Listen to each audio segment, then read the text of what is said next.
बुलेटिनच्या सुरुवातीला बातमी आहे शिवसेनेचे चप्पलमार खासदार रवींद्र गायकवाड यांच्या प्रतीक्षेची।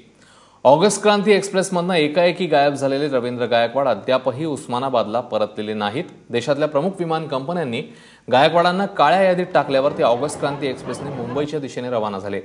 मात्र मुंबईत येण्याऐवजी गायकवाड वापी स्थानकावर उतरून उस्मानाबादला रवाना झाल्याची माहिती मिळाली।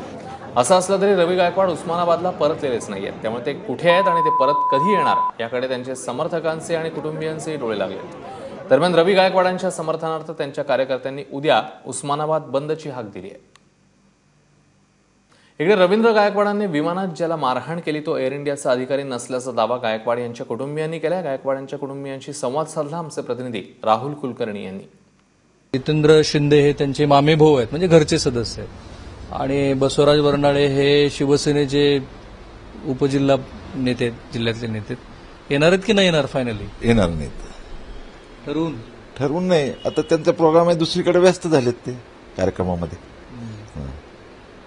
पण आज मेसेज होता, आज सकाळी निघाले होते वाटेमध्ये, त्यांचा म्हणजे किंवा त्यानंतर त्यांचा कार्यक्रम बदलला तसं त्यांनी कळवलं की मला येणे शक्य नाही, आणि जर कोणी माझी वाट बघत असेल तर त्यांना सांगा मी काही येऊ शकणार नाही। वापीला उतरले ते, वापीला उतरले, तिथून निघाले पुण्याकडे।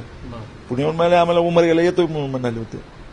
आता काही लोक भेटतात, काही लोक कायदेशीर गोष्ट बोलतात, काही लोक पक्षाचं काय करायचं ते बोलतात, काही प्रोग्राम बदलतात। त्यामुळे आमचं अगदी प्रामाणिक हे गोष्ट आहे की त्यांनी चुकीचं कृत्य केलेलं नाही, इव्हन त्यांनी मारलेलं सुद्धा नाही। हे जे बोललेलं आहे त्यांना भडकवलं, त्यांना भडकवल्यानंतर त्यांनी दिलेलं उत्तर की तुम्ही सकाळपासून येत आहे, माझ्याशी अन्याय झालेला आहे, आणि मला येऊन तुम्ही तेच प्रश्न जर विचारत असेल तर कुठलीही व्यक्ती भडकून बोलू शकते। तुम्हालाही मी एक गोष्ट पुन्हा विचारली, मला कोणी विचारली तर स्वाभाविकपणे मी दुरुत्तर देऊ शकतो। आता कायदेशीर लढाई लागेल, तुम्हाला बेल घ्यावा लागेल, जी कोणालाही घ्यावं लागणार आहे, आम्ही घेऊ ते त्याप्रमाणे जाऊ, कायदेशीर लढाई घेऊ। बेल असेल तर बेल, आम्हाला माहित नाही काय कायद्याचं हे। असं म्हटलं जातं की उद्धव ठाकरे यांनी सुद्धा रवींद्र गायकवाड यांच्याकडे विचारणा केलेली आहे की हे जे काही चाललंय त्यात पक्षाची बदनामी होतेय का, होत असेल तर का होते। पण त्यात संजय राऊत यांचं एक स्टेटमेंट आहे की पक्ष रवींद्र गायकवाड यांच्या बरोबर आहे। कॅमेरामन निलेश शेवाळे समीर, राहुल कुलकर्णी, एबीपी माझा, उमरगा।